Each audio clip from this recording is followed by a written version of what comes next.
कुफ्फार कुरैश बुतों की इबादत करते थे, अल्लाह ताला के साथ शिरक करते थे।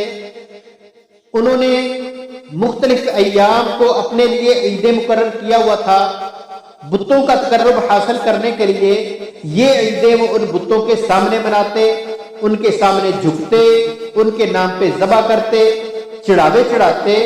लेकिन ऐसे माहौल में भी कुरैश में कुछ ऐसे लोग भी थे जो सिर्फ एक अल्लाह की इबादत करते थे। और ये बड़ी अजीब बात है कि पूरे का पूरा कबीला बुतों की इबादत करे और चंद लोग बुतों से नफरत करे। हालांकि रसूल अकरम सल्लल्लाहु अलैहि वसल्लम अभी मबूस नहीं हुए थे और ना ही उनमें कोई दीन था। इसके बावजूद चंद लोग फितरतन मुवहिदीन थे, उस फितरत पर कायम थे जिस फितरत पर अल्लाह ताला ने इंसान को पैदा फरमाया। ऐसी ही ईदों में से किसी एक ईद पर जब सब लोग बुतों के सामने खुशियां मना रहे थे, चार लोग अलग एक जगह पे इकट्ठे हुए। ये चारों वो थे जो बुतों के पुजारी नहीं थे, सिर्फ एक अल्लाह की इबादत करते थे। ये कौम से अलग हुए, अलहदा बैठकर कौम के दीन की मजम्मत करने लगे। इनमें से एक ज़ैद बिन अमर, दूसरे उस्मान बिन हवैरिस, तीसरे वर्का बिन नौफल और चौथे अब्दुल्ला बिन जहश थे। ये चारों सिर्फ एक अल्लाह की इबादत करते थे, अल्लाह की तौहीद पर कायम थे। ये चारों जमा होकर एक दूसरे से कहने लगे कि ये दीन जिस दीन पर हमारी कौम है, ये हजरत इब्राहीम का दीन बिल्कुल हो ही नहीं सकता। हमारी कौम ने तो इब्राहीम के दीन का हुलिया ही बिगाड़ कर रख दिया है। माबूद बरहक तो सिर्फ एक अल्लाह ताला की जात है। इन पत्थरों की क्या हैसियत जिनके गिर्द कौम तवाफ कर रही है, ये ना देख सकते हैं, ना सुन सकते हैं, ना नफा दे सकते हैं, ना नुकसान दे सकते हैं। कैसे अल्लाह के सिवा ये हमारे माबूद हो सकते हैं और क्यों कर हम इनकी पूजा करें? ये मौजू चलता रहा, बात होती रही, इज्तिमा खत्म हुआ और चारों इस बात पर मुत्तफिक हो गए कि कौम का दीन दीन हक हरगिज नहीं है, इसलिए हमें हक की तलाश करनी चाहिए। और वो चारों दीन हक की तलाश में निकल पड़े। वर्का बिन नौफल ने तहकीक की, उन्होंने ईसाइयत को मुशरिकीन के दीन से बेहतर पाया और ईसाइयत कबूल कर ली। बुतों के सामने झुकने, लातो मनात, उज्जा और हुबल की परस्तिश करने से उन्होंने ईसाइयत कबूल करके अल्लाह की इबादत करने को तरजीह दी। वक्त गुजरता गया, वो बूढ़े और नाबीना हो गए।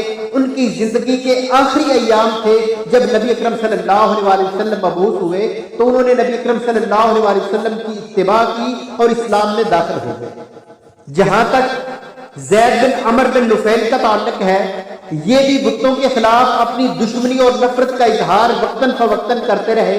हजरत अस्मा बिन्त अबी बकर रज़ियल्लाहु ताला अन्हा कहती हैं कि मैं बहुत छोटी थी जब ज़ैद बिन अमर को देखा, वो बैतुल्लाह शरीफ के साथ टेक लगाकर बैठे कुफारे कुरैश से कह रहे होते थे, कुरैशियों सुनो, मैं लातो मनात और उज्जा और हुबल का इनकार करता हूँ और सिर्फ एक अल्लाह वहदहू ला शरीक पे ईमान रखता हूँ। हजरत अस्मा कहती हैं, मैंने देखा वो अपना हाथ अपनी पेशानी पे रखते और कहते कि ऐ मेरे रब, मुझे नहीं पता कैसे तेरी इबादत करूं और कैसे तेरा तकर्रुब हासिल करूं, लेकिन मैं दिल से सिर्फ और सिर्फ तेरी ही इबादत करता हूं। हत्ता कि वो जानवर जो कुरैश बुतों के सामने ज़बह करते थे, ज़ैद उन जानवरों का गोश्त छूते तक नहीं थे और कहते कि मैं सिर्फ और सिर्फ वो ज़बीहा खाऊंगा जिस पर अल्लाह का नाम लिया गया होगा। और वो लोगों को बेटियां जिंदा दरगोर करने से मना करते, हत्ता कि उन्हें अगर कीमत अदा करके भी किसी की जान बचानी पड़ती तो जरूर बचाते।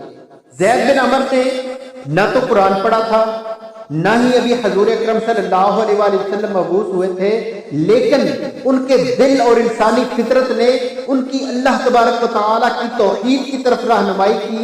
ज़ैद बिन अमर को बड़ी तकलीफें दी गई, मारा भी गया, کیونکہ وہ صرف ایک اللہ کی عبادت کرتے تھے اور بتوں کا انکار کرتے تھے۔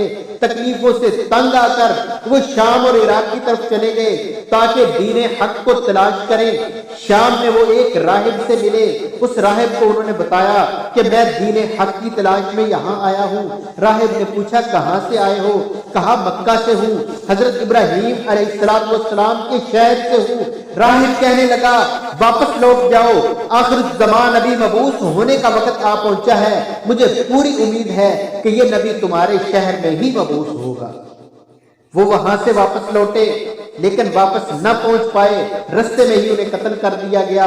قتل ہونے سے پہلے انہوں نے دعا کی کہ اے میرے رب، اگر میں آخر الزمان نبی کے دین سے محروم ہو گیا ہوں تو میرے بیٹے سعید کو اس دین سے محروم نہ کرنا۔